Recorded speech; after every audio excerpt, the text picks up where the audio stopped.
Pakistan has unveiled a new missile system that defense analysts say could reshape naval planning in the northern Arabian Sea.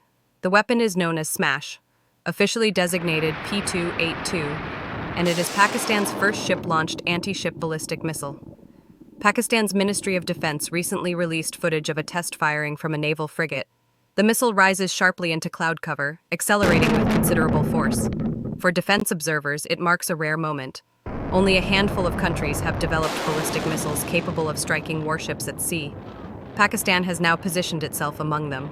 According to official information, Smash is a supersonic long-range anti-ship ballistic missile. Its range is believed to be around 350 kilometers, allowing it to strike targets well beyond Pakistan's coastal waters. The Pakistan Navy states that the system features state-of-the-art guidance and advanced terminal maneuverability. These qualities are significant.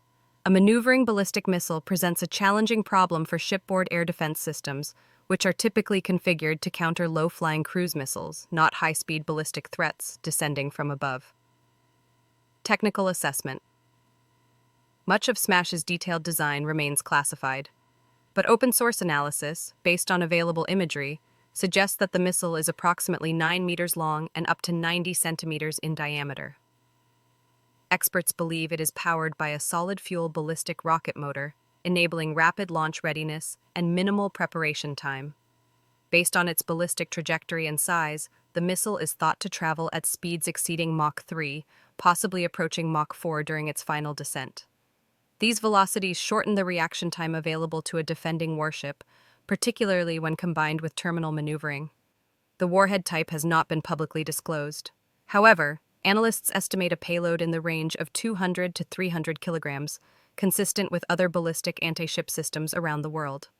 The missile is also described as capable of engaging land-based targets, giving it a secondary strike role against coastal infrastructure or high-value installations. While Pakistan has not identified the guidance package, defense specialists believe the missile likely uses a combination of inertial navigation, satellite updates, and an active radar seeker in the terminal phase. This arrangement would enable it to track moving naval targets with significant accuracy. Strategic context.